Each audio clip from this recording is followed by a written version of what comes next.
One of the first casualties of the War of Independence was Crispus Attucks, a black merchant seaman killed in the Boston Massacre of 1770. Slaves and free black men fought together in the Continental Army, but after the Revolution, African Americans were largely barred from serving. Some ignored the ban and fought valiantly in the War of 1812. Among the most famous black units of the Civil War was the 54th Massachusetts Regiment, whose heroic assault on Fort Wagner in South Carolina became legendary for the display of bravery against all odds. Lincoln's Emancipation Proclamation prompted thousands of freed and escaped slaves to fight in the Union Army and Navy. Their brave efforts helped to defeat slavery and gain the vote for African Americans. After the war, the Army maintained a number of black units. In the West, they helped preserve order on the lawless frontier. Native Americans called them Buffalo Soldiers. Among their feats in the Spanish-American War, the all-black 10th Cavalry Regiment assaulted San Juan Hill. With America's entry into the First World War, heroic units of black soldiers included the 369th Infantry Regiment. Known as the Harlem Hellfighters, they served on the front lines longer than any other American unit. During the bombing of Pearl Harbor, Dory Miller, an African-American Navy steward, manned a machine gun to shoot down Japanese Zeros. African Americans continued to serve heroically during World War II, although in segregated units.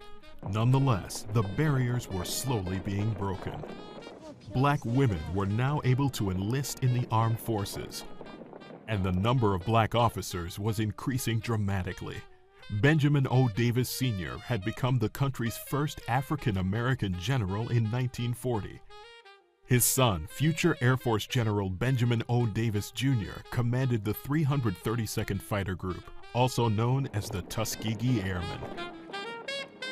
Their outstanding performance helped to bring an end to segregation in the military. In 1948, President Truman issued an executive order directing the military to give all soldiers equal treatment and opportunity. There is no justifiable reason for discrimination because of ancestry, or religion, or race, or color. By 1954, the Army had become the first major U.S. institution to integrate. A decade later, during the Vietnam War, blacks and whites made up an integrated fighting force. Joe Wynn is a veteran of the Vietnam era.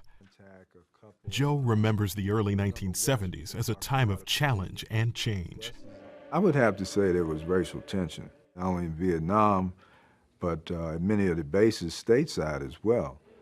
We wanted more civil rights, fair and equal opportunities.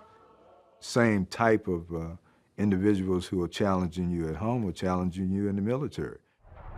After Vietnam, black men and women volunteered in large numbers, and African Americans were rising in the ranks.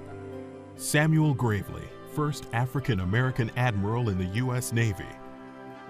Frank E. Peterson, Jr., first African American general in the Marines. Hazel Johnson Brown, first African American female general in the U.S. Army. General Colin Powell's appointment as chairman of the Joint Chiefs of Staff marked a high point in an extraordinary legacy of service. In Operation Desert Storm, he led U.S. Armed Forces to one of the most impressive victories in military history.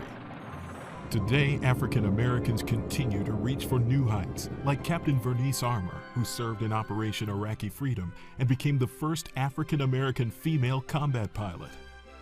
My dad was in the military, my grandfather was in the military. I'm also standing on very, very strong shoulders from the people that came before me, black female pilots. Tuskegee Airmen, General Peterson, first black aviator in the Marine Corps. African Americans have valiantly answered the call to defend our country time and again.